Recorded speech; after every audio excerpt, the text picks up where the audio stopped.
I call the Honourable Minister John Banks. Hello? Hello? Have you heard what I've just heard?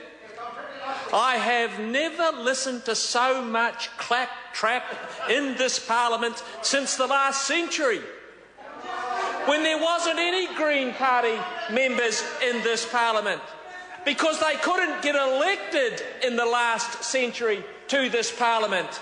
They're here in this Parliament because they're on a party list in this Parliament, and that member we've just heard for would never get elected anywhere, and I challenge him to stand in Epsom in 2014 and take his chances.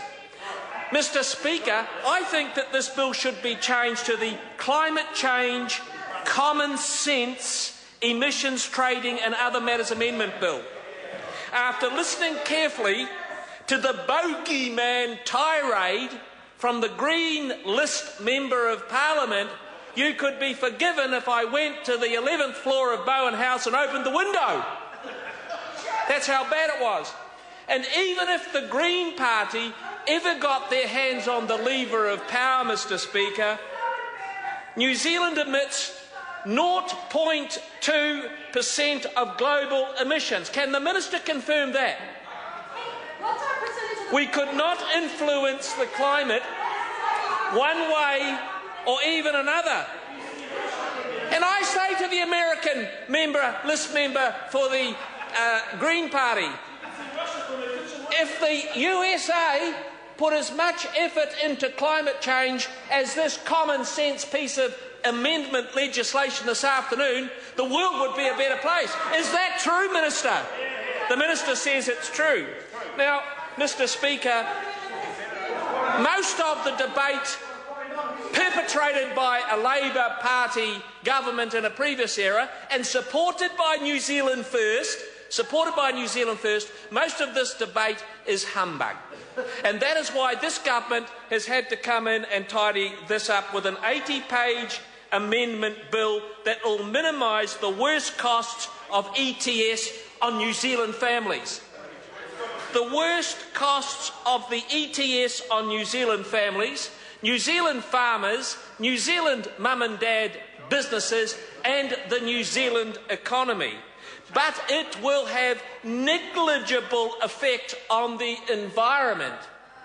Negligible effect. Not even the Greens campaigned in my electorate of Epsom on climate change in the last election last year. The Green candidate that they parachuted in from Otahuhu or some other place, he didn't ever raise climate change in any of the debates because it was a dead duck issue in Epsom, because the Epsom people know most of the debate coming from the Greens is humbug. And the New Zealand First list MPs opposite, none of them elected, all of the list MPs opposite, they are responsible for this bill in the first place.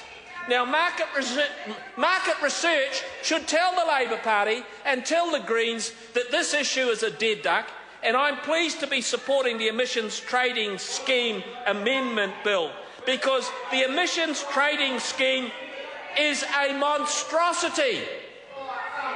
It's a monstrosity given that New Zealand emits 0.2% of global emissions, and even if the Labour Party wanted to, with the support of New Zealand First and any of the others in this Parliament, the bogeymen in this Parliament, they couldn't influence international climate change anyway.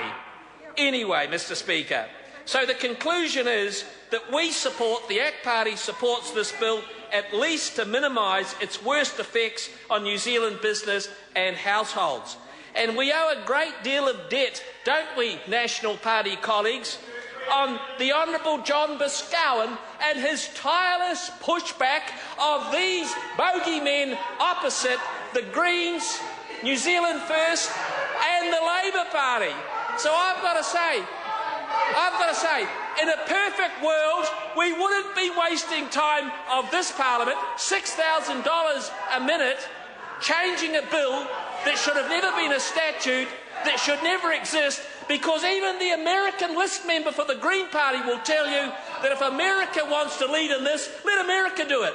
And the leader of the Greens Party, the Australian member, Australia, if they want to do something sensible. But it's costing small business, small families, people stretched for cash, the economy a lot of money, and this bill ameliorates that, and the government is to be congratulated. And I congratulate the young minister in charge of this bill for the work that he's done on this. He steered a very careful course, and my advice to him in the early days was get rid of the legislation, Minister, and do the country a favour.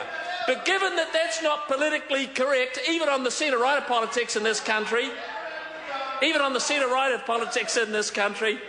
I say to the leader of New Zealand First, I've learned a few things since he wrote my first speech. But even if it did do something, this country can't afford it. And so I know we're on the right track on this side of the House when there's howling and wailing from the Labor Party and from the Greens. And particularly before me, when you hear that speech that was better than Mogadon from Dr. Graham about what is going to happen and how the world is going to close in because of this bill. This bill is a recipe for common sense. This legislation should not exist in this economy at this time. We should be followers, not leaders. Followers, not leaders, because it's too expensive for a country that is very stretched for cash. And so let's hear from the Labor Party what they would do if they were on this side of the House to help small business, to help the current account, to help the tradable sector and to help the farmers. Do they deny the farmers the help that they need to keep this economy flowing? Well, anyway, this is what I call, Mr. Speaker, the Climate Change Common Sense Emissions Trading Amendment Bill that the ACT Party supports, because it goes a little way to getting some common ground and common sense on this whole argument laced in humbug and bogeymen from the other side of the Parliament. Yeah. I call the Right Honourable Winston Peters. Mr. Speaker.